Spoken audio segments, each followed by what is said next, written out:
Present నిండు నూరేళ్ల సావాసం సీరియల్ జీ తెలుగులో 6:30 PM స్లాట్లో ప్రసారం చేస్తున్నారు. అనామిక క్యారెక్టర్ ఎంట్రీ తర్వాత సీరియల్ మరింత ఇంట్రెస్టింగ్గా కొనసాగుతున్నాయి. అయితే నిండు నూరేళ్ల సావాసం సీరియల్లో మరో కొత్త విలన్ అప్కమింగ్ ఎపిసోడ్స్లో ఎంట్రీ ఇవ్వబోతున్నారు. ఆల్రెడీ మనోహరి క్యారెక్టర్ని విలన్గా చూపిస్తున్నారు. మళ్ళీ ఇంకో విలన్ క్యారెక్టర్లో ప్రముఖ నటి ఎంట్రీ ఇవ్వబోతున్నారు.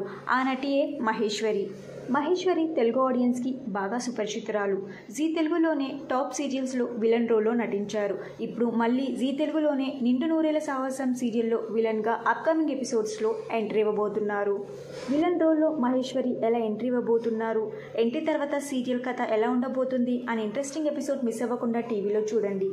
విలన్ రోల్లో మహేశ్వరి ఎంట్రీ ఇవ్వడం మీకు ఎలా అనిపిస్తుందో మీ అభిప్రాయాన్ని కింద కమెంట్ బాక్స్లో కమెంట్ చేయండి. ఈ వీడియో మీకు నచ్చితే లైక్ చేసి షేర్ చేయండి. ఇలాంటి మరిన్ని సీరియల్స్ లేటెస్ట్ అప్డేట్ కోసం డ్రీమ్ తెలుగు ఫ్యాక్ట్ ఛానల్ని సబ్స్క్రైబ్ చేసుకొని పక్కన బెల్ ఐకాన్ని యాక్టివేట్ చేయండి. Thank you for watching.